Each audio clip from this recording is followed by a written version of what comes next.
So, Coach, the podium is yours. Thank you. How's everybody? Fired up, I can tell.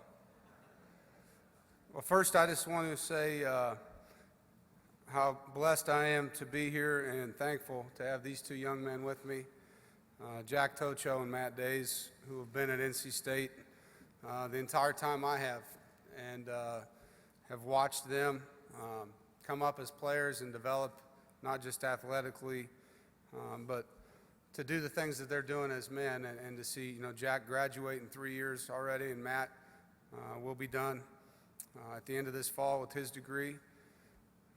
It's fun to have these guys here. So really excited about the 2016 season and what it brings. Programmatically, when you're at a place like we are and in the landscape we are, I think it's important to look at all the things that are going on. And so I just want to take a minute to talk about that. As a program, it's the third year in a row that we've improved our APR. We've on average graduated 10 players per semester since I've been at NC State. We've sold more season tickets for this coming season than they have in a long time, and all the season tickets are sold out. I think the only thing they have left now is the visitors' tickets.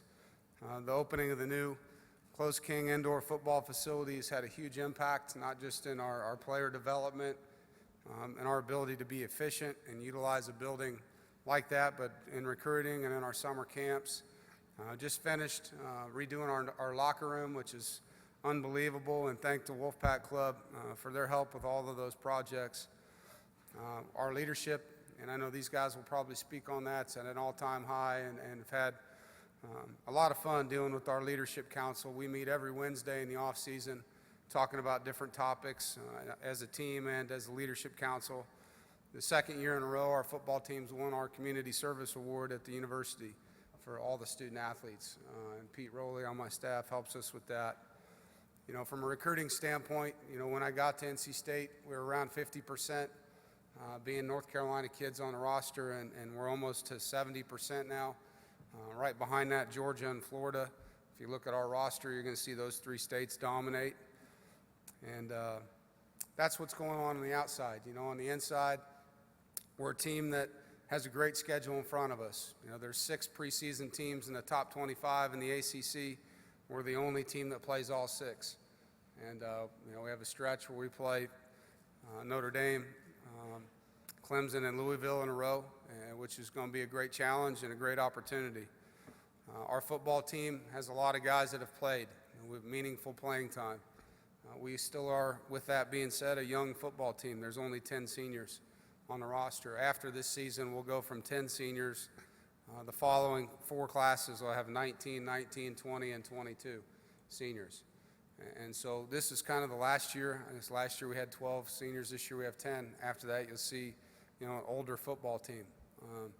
But there's a lot of guys, including the 2 that are up here with me, that have played significant football in significant games and made a lot of plays.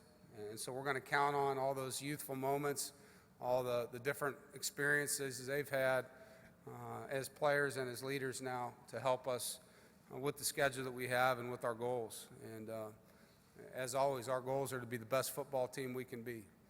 And at the end of the year, we'll know what that means. But to be able to look back on it and say that we did it right, that we didn't underachieve in any way, always want to be in the postseason, always want to win bowl games, always want to beat our rivals, want to represent in the state as well as we can.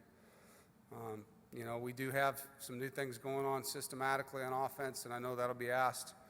Defensively, we've gone from 68th to 29th in total defense since we've been here, and taken a lot of steps. We played 8 new players last year, had 8 new starters. All those guys are back this year, so look for our defense to be able to improve on that.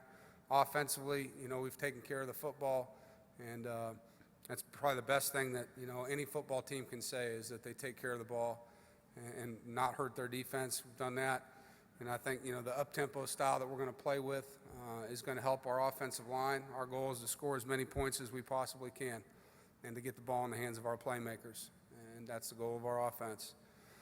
We're one of the only teams in the country that can say that their punt return and kickoff return were both in the top 20. There's only 2 teams in the nation that can say that, and both of our returners are back. So with Braylon Cherry and Naheem Hines and all those guys, being coached by Coach White and Coach Faulkner, I know we look forward to having great special teams. With that, do you want me to open it up for questions or turn it over to these guys? We'll take to our student athletes. So you and Matt can switch spots. Awesome. I'll turn it over to these guys then. Thank you for your time.